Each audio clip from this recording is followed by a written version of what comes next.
네, 시장 힘이 좀 빠졌네요. 지금 둘 다 좀 약보합 정도 수준에서 움직이고 있는 상황입니다. 자, 오늘 시장의 분위기가 살짝 바뀌어가고 있는데, 우리 이종복 전문가께 어떤 대응을 해야 될지 여쭤보겠습니다. 전문가님, 안녕하세요. 예, 안녕하십니까. 이종복입니다. 네. 자, 시장의 분위기가 조금씩 바뀌는데, 그럼에도 불구하고 이제 전기차 쪽에서는 항상 그 얘기를 해주시는 포스코 케미칼 오늘 날아가고요. 인공지능 쪽에서는 약간 점검이 필요한 것 같습니다. 그리고 항상 그 순환매 전략 말씀해 주시는데, 거기서는 병상 관련주들 오늘 아주 긍정적인 모습 보입니다. 오전장 어떻게 보십니까? 오늘 오전장은 좀 중요하긴 중요합니다. 근데 일단은 제가 시간 되는 데까지 한번 해드려 볼게요. 근데 파생 얘기는 좀 못할 것 같고, 종목이 워낙 좋아가지고, 일단 오늘 CPI 눈치 보기다라고 얘기를 해드리는데, 이게 CPI 눈치 보기도 사실 어차피 CPI에 대한 어떤 시장은 반영이 돼 있어요.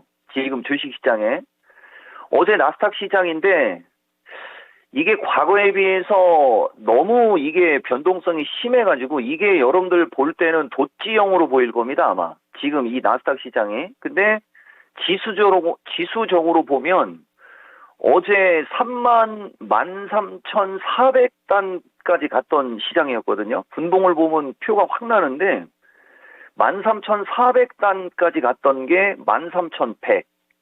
300의 어떤 시장이 아침에 밀렸다가 쭉 올라가고, 그러니까 0시 기준으로 그때 고용 나왔을 때 기준으로 13,000에서 13,400 갔다가 다시 13,000 초반으로 지금 밀려 내려오고 있는 어떤 이런 흐름으로 놓고 얘기하면 변동성이 되게 큰 건데, 이걸 우리가 일봉으로 보면 도찌형 정도밖에 안 보입니다. 이게 참 문제인데, 어쨌든 모르겠어요. 요새 주린이나 뭐 주식하는 분들은 요런 거를 좀 알고 했으면 좋겠다라는 의견 주고, CPI 눈치 보기인데 실질적으로 어제 미국장의 흔들림이 심했던 것은 중간에 이제 중국하고의 어떤 마찰 얘기하고, 그 다음에 엔디비아인가요?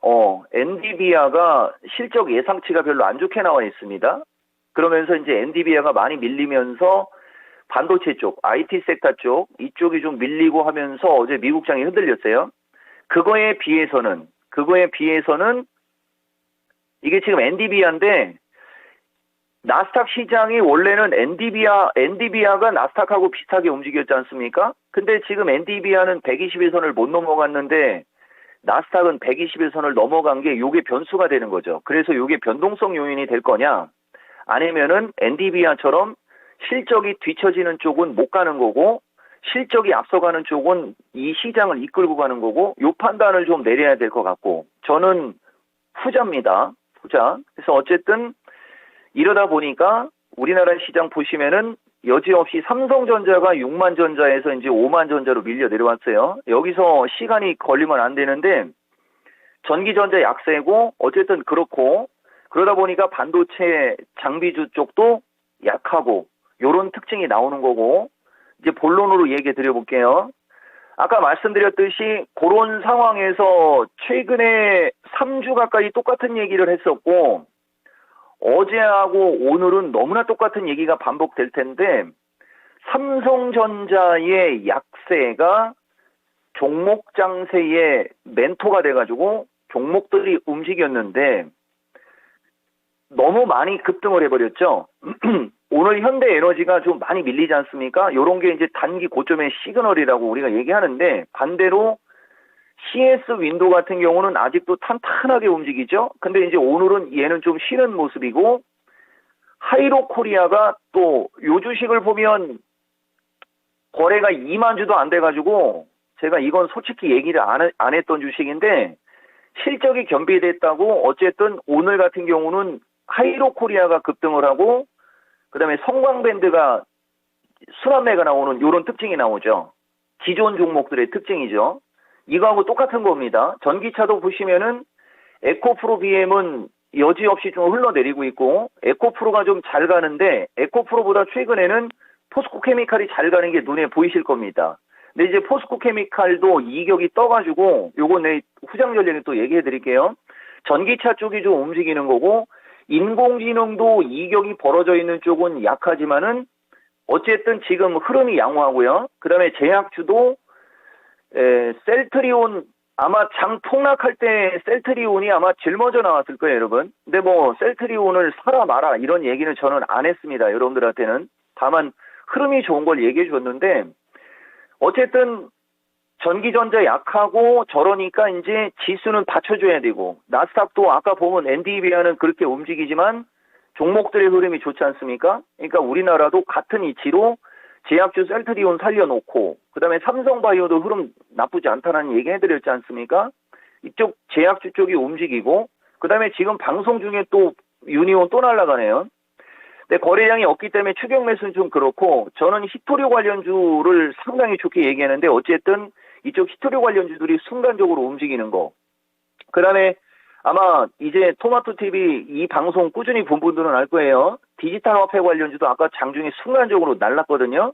이것도 중국하고의 마찰에 관련된 어떤 그런 명분을 가지고 지금 움직이는 겁니다.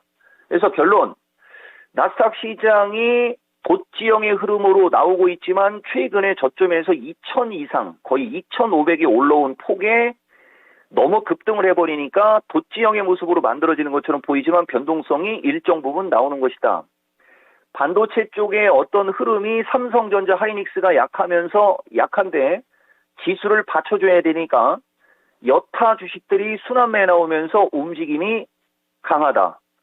제약주, 전기차, 인공지능, 로봇들이 시장의 중심이고 중간중간에 명분이 있는 테마주들도 같이 움직인다. 이렇게 정리가 됩니다. 네. 자, 경제 지표의 중요성이 부각되는 것 같습니다. 확실히 결과 나올 때까지는 눈치 보는 그런 장들은 좀 예상이 되고 있고요. 오늘 또 추가적으로 제약, 전기, 인공지능, 그리고 후장에서 이제 전기차 전략까지 추가적으로 좀 말씀을 해주신다고 했는데요. 이 부분 좀 더 자세하게 들어보겠습니다, 전문가님. 우선 이번 주가 만기가 있어가지고 이게 참 그죠? 이게 외국인들 제가 포지션 이게 원래 내일 얘기해야지 되는 건데 저는 스타일이 먼저 얘기한다고 그랬죠. 외국인들이 최근에 주식을 좀 사면서 지수를 땡길 때 보다시피 이 선물이 강하게 들어왔으면은 이게 좀 믿음이 좀 갔을 텐데 선물이 강하게 들어온 것도 아니에요. 주식은 좀 들어왔어요. 주식은 좀 들어왔고 선물을 세게 넣지 않은 상태에서 이걸 절대적으로 믿을 필요는 없지만 저는 20년간 이걸 봤기 때문에 좀 얘기해 드릴 수 있는 겁니다. 콜옵션에 100억, 330에 100억을 딱 쌓아놓고 밑에 다 때려놓고 개인들은 325부터 330까지 매수가 되게 셉니다. 그 상태에서 풋옵션 매도죠. 외국인들은 100억을 330에 놓고 밑에는 매도 쳤고 풋은 관망 중에 있어요. 그러니까 명목적으로는 상방입니다. 명목적으로는 상방인 것처럼 만들어놨으나 저는 좀 의심이 가는 어떤 그런 정도 여러분들한테 얘기는 놓고 그래서 제가 327을 기준으로 327 돌파 중요하다고 하는 게 327을 돌파해야 어쨌든 좌우당간 330을 한번 하려고 할 거고 327이 깨져버리면은 그 밑으로는 325까지지 않습니까? 그래서 325 지지 체크하라고 여러분들한테 계속 얘기해 드리는 거예요. 근데 이게 이번 주에 바뀌지를 않네요, 여러분. 그래서 지수 변동성도 밑으로 세게 안 나오고 있는 겁니다. 그러니까 선물 지수 327 돌파 325 지지가 뭐가 중요한 거냐? 아까 얘기한 대로 만기일이라는 어떤 특수성에서 자기네들이 힘겨루기를 하고 내가 이번에 이기겠어 하면서 막 힘겨루기가 나오는 어떤 중심가를 여러분들한테 얘기해 드린 거고 어쨌든 325를 깨지 않는 상태에서 시장이 움직이게 된다면 종목들은 기똥차게 움직일 수밖에 없는 구조이기 때문에 그 말씀을 드린 거고요. 그다음에 두 번째, 단기 급등형 차익 실현이다 제가 이렇게 얘기해 드렸는데 아까 얘기한 대로 이게 장이 제가 여러분들한테 방송을 10시 45분쯤에 시작하지 않습니까? 그리고 10시 50분에서 11시면 항생도 열리고 중국도 1시간 가까이가 지나면서 이미 움직일 종목들은 움직일 만큼 다 움직여버려요. 그렇기 때문에 여러분들한테 미리미리 얘기하는 어떤 습성이 있는 겁니다. 그러니까 내일도 마찬가지가 되는 거죠. 그래서 현대에너지처럼 이렇게 급등한 주식이 더 올라갈 것 같다고 해서 따라붙으면 당합니다. 가격 법칙이라는 게 있는데 제가 여러분들한테 하나만 얘기해 볼게요. 5만 원, 그러니까 만 원, 12,500원, 15,000원, 17,500원, 2만원, 2만원, 25,000원, 3만원, 5만원, 75,000원, 8만원, 그 다음에 10만원, 이렇게. 그러면은 이제 5만원 이하에 있는 주식이 5만원을 넘어가 버린다. 그러면 6만원 근처면 가격적으로 저항을 받는다라고 생각하고 시장 대응을 하면 아마 상당히 유리할 겁니다. 그럼 만약에 5만원 이하에서 움직였던 주식이 6만원 근처까지 갔다. 그러면 5만원에서 4만 5천원 사이. 거기가 저점 매수 자리가 되는 거죠. 이런 것도 하나 있으니까 한번 참고해보라고 얘기해 드리는 거고, 어쨌든 이렇게 급등형은 이제는 좀 매도, 얘기해 드리는 거고, 그 다음에 이제 아까도 얘기해 드렸듯이, 포스코 케미칼은 탄력이 붙었기 때문에 325를 깨지 않고, 어제도 아마 얘기해 드렸었을 거예요. 320을 기준 잡고 얘기를 해줘야 되는 건데, 어쨌든 이제 이건 13만원으로 내려오면 안 되는 주식이죠. 그러니까 만약에 극대화를 하고 싶다. 그러면은 오늘 시초가를 기준 잡아서 16만원에서 17만원 전고점을 보는데 절반만. 다 하지 말고. 그 다음에 사고 싶다면 이제는 13만원이 아니고 14만원에서 13만원 쪽으로 내려오는 요 자리가 눌림목 자리가 되는 거죠.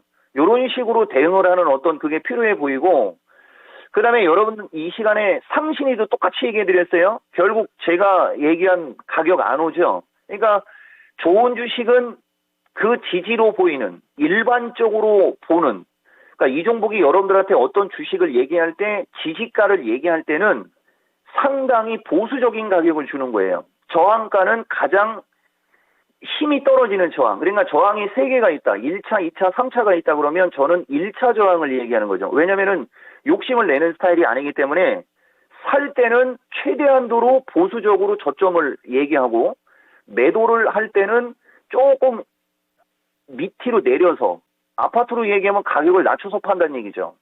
그런 식으로 얘기하는 습성이 있다라는 얘기도 좀 해드릴게요. 그래서 어쨌든 앞으로 이쪽 전기차에서 순환매가 나온다면 요 상신이 정도가 왔다 갔다 하면서 이제 이게 지금 18,500원이지 않습니까? 2만원 아래죠. 그리고 15,000원 위에 있고, 그러니까 18,000원 플러스 마이너스에서 왔다 갔다 하다가 뭐 장이 저기 하면은 뭐 17,000원대로 올 수도 있지만, 요런 게 이제 우리가 아까 얘기한 실제 사례로 얘기해 주는 거예요. 이걸 2만원 한번 돌파 시도하려고 하는 그런 흐름이 나오게 되는 거죠. 그런 식으로 하시는 거예요. 그리고 제약주보다는 제가 여러분들한테 IT 섹터를 한 코멘트 드려볼게요. 이게 요 짧은 시간에 우선 병상 관련부터 얘기합시다. 지금 보시면은 아까도 순간적으로 히토류 관련주가 움직였듯이 지금 우리나라의 이슈는 코로나 확진자거든요, 여러분. 지금 치매 진단 키트도 휴마시스 기준에 25,000원짜리가 17,000원까지 온 거죠. 근데 워낙 제가 이 주식을 좋아하는데 이게 10,000원대에서 25,000원까지 따블이 올라가갖고 이 시간에는 얘기를 안 했던 겁니다. 대신 누차 강조하지만 이 종목도 유튜브를 하죠. 유튜브의 뭐 넘버1 종목이에요, 이게. 근데 고점에서 25,000원에서 17,000원으로 오니까 여지없이 아까 얘기한 대로 가격 법칙상 다시 2만 돌파 시도 나오지 않습니까? 다른 체외 진단도 마찬가지죠. 거기에 이제 콕 집어서 오늘은 얘기해 드릴게요. 오방테크가 제가 여러분들한테 얘기하는 병상 관련주입니다. 과거에 무상증자하고 막 그래갖고 좀 차트가 좀 없는데, 이렇게 생각하시면 돼요. 우리나라 최대 이슈는 코로나입니다.